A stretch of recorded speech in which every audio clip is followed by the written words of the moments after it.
रत्नागिरीमध्ये प्रथमच रत्नागिरी एज्युकेशन सोसायटीच्या 12% इन्स्टिट्यूट ऑफ इन्फॉर्मेशन टेक्नॉलॉजीत जर्मन भाषेबरोबरच आता जपानी भाषेचंही शिक्षण देण्यात येणार असून 6 जुलैपासून या कोर्सचा शुभारंभ करण्यात येत असल्याची माहिती कार्याध्यक्ष ॲडव्होकेट विलास पाटणे यांनी पत्रकार परिषदेत दिली।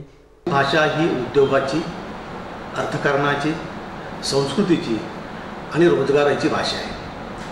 म्हणून रत्नागिरी एज्युकेशन सोसायटीने ठरवलं की आपल्या विद्यार्थ्यांना जापनीज देणं गरजेचं आहे। ही 2 नंबरची जगातली अर्थसत्य आहे आणि अमेरिकेनंतर त्यांचा GDP मध्ये दुसरा नंबर लागतो।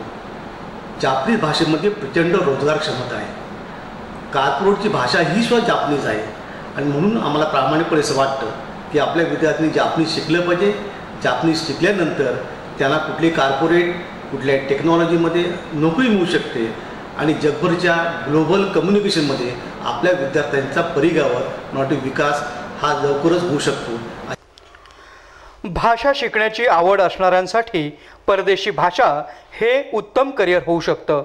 डिग्री बरोबर तुम्हाला परदेशी भाषा येत असल्यास तुमचं महत्त्व खूप वाढतं, कारण परदेशी भाषा जाणणाऱ्यांसाठी मागणी खूप वाढते आहे। परदेशी भाषा खऱ्या अर्थानं आपल्याला नवीन प्रकारे विचार करायला शिकवते, ज्यानं आपल्या मातृभाषेतही आपण सुसूत्रता आणू शकतो, असं ते म्हणाले।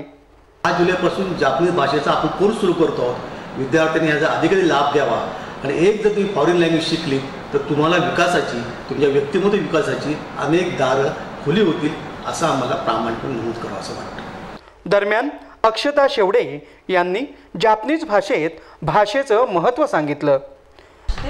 अक्षता देस कोंबावा गायकोकु वा वाकाई उचनी नाकाई नाराता होगा ई देसियो शिकाशी कोनो शितोगा हांताई देस निहोंगो वा गायकोकु गो देस ओमोशिरोई देस वाकाई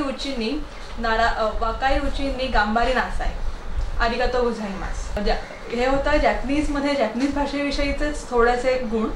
सगळ्यात पहिल्यांदा हाजिमे माश्ते म्हणजेच जॅपनीजमध्ये हॅलो, अक्षता देस, आय एम अक्षता अँड कोंबावा that is a greeting in Japanese, आणि गायकोकु गोवा that is foreign language. Early एजमध्ये शिकणं हे खूप चांगलं असतं। जॅपनीज ही खूप इंटरेस्टिंग फॉरेन लँग्वेज आहे।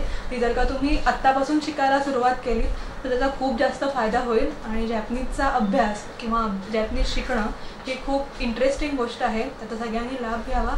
जपानी भाषा ही जपानची व्यावहारिक भाषा आहे, जी मोठ्या उद्योगांमध्ये वैज्ञानिक संशोधनासाठी, प्रसार माध्यमांसाठी आणि पर्यटनासाठी वापरली जाते। सद्यस्थितीत जपानसारख्या देशाला मनुष्यबळासाठी इतर देशांवर अवलंबून राहावं लागत आहे। याचा फायदा आपल्याला नक्कीच होऊ शकतो, असं ॲडव्होकेट विलास पाटणे म्हणाले। विद्यार्थ्यांनी जापनीज शिकलं पाहिजे।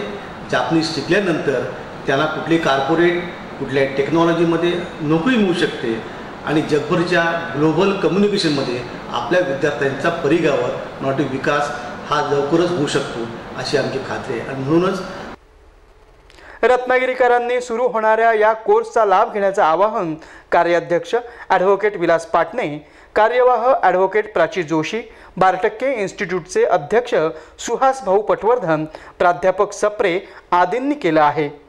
अशा 2 लँग्वेजेस आता इथे शिकवल्या जातील। भविष्य काळामध्ये आणखी त्याच्यामध्ये फॉरेन लँग्वेजेसची भर पडेल आणि हे जे 12% इन्स्टिट्यूट रत्नागिरी एज्युकेशन सोसायटीची जी आहे ती एक फॉरेन लँग्वेज सेंटर अशी उभी करावी असा त्याच्यामधला आमचा हेतू